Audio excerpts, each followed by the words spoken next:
Hello అండి, welcome to my channel RJ tasty treats. ఈరోజు మన రెసిపీ వచ్చేసరికి బెల్లం అన్నం అండి.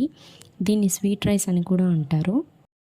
మీరు ఇక్కడ 1/2 కిలో బియ్యం తీసుకుంటే దానికి 200 గ్రామ్స్ బెల్లం పట్టిద్దండి.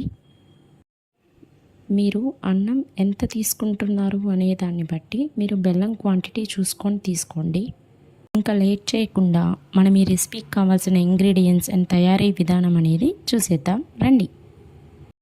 ఇక్కడ నేను ఒక బౌల్తో రైస్ తీసుకున్నానండి. ఆ రైస్కి తగ్గట్టు ఒక చిన్న కప్తో బెల్లం తీసుకున్నాను. 10 నుంచి 15 జీడిపప్పులు కిస్మిస్లు తీసుకున్నానండి.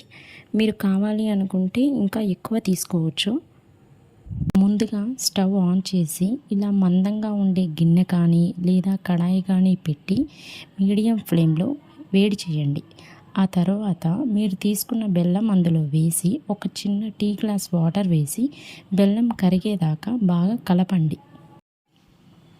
మీరు స్వీట్ క్వాంటిటీ ఎక్కువ చేసుకుంటున్నట్లయితే బెల్లం కొంచెం ఎక్కువ వేసుకుంటారు కాబట్టి దానికి తగ్గట్టు మీరు వాటర్ వేసి బెల్లంని మిక్స్ చేయండి.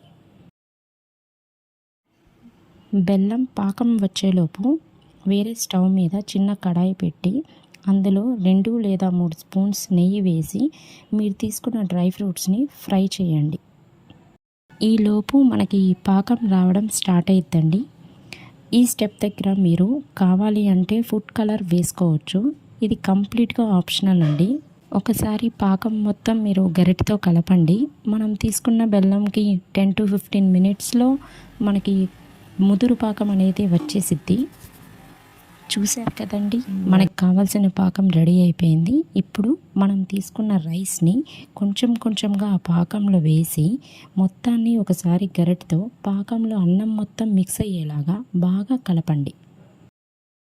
ఇప్పుడు ఒక స్పూన్ ఇలాచీ పౌడర్ వేసుకొని మళ్ళీ ఒకసారి బాగా కలపండి. 2 మినిట్స్ తర్వాత చాలా తక్కువ సాల్ట్ అండి వేసి బాగా కలిపి మూత పెట్టండి.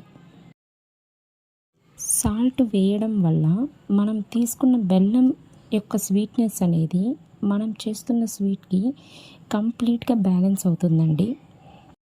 2 to 3 మినిట్స్ తర్వాత మీరు మూత తీసి చూశారు కదండి, అన్నం మొత్తం పాకంలో ఎంత బాగా కలిసిపోయిందో. ఇప్పుడు మనకి పాకం అనేది లేదండి, అన్నంతో బాగా మిక్స్ అయిపోయింది. ఇప్పుడు మనం ముందే ఫ్రై చేసి పెట్టుకున్న డ్రై ఫ్రూట్స్ని అన్నంలో వేసి అలాగే 3 to 4 స్పూన్స్ నెయ్యి వేసి అన్నం మొత్తం ఇవి మిక్స్ అయ్యేలాగా బాగా కలపండి. 5 మినిట్స్ తర్వాత మనకి నెయ్యి అనేది ఇలా సెపరేట్ అవుతుందండి. నెయ్యి సెపరేట్ అవుతుంది అంటే మనకి స్వీట్ రెడీ అయిపోయినట్లే. ఇప్పుడు మనం స్టవ్ ఆఫ్ చేసి ఈ రెసిపీని ఒక సర్వింగ్ బౌల్లోకి తీసుకోవాలి.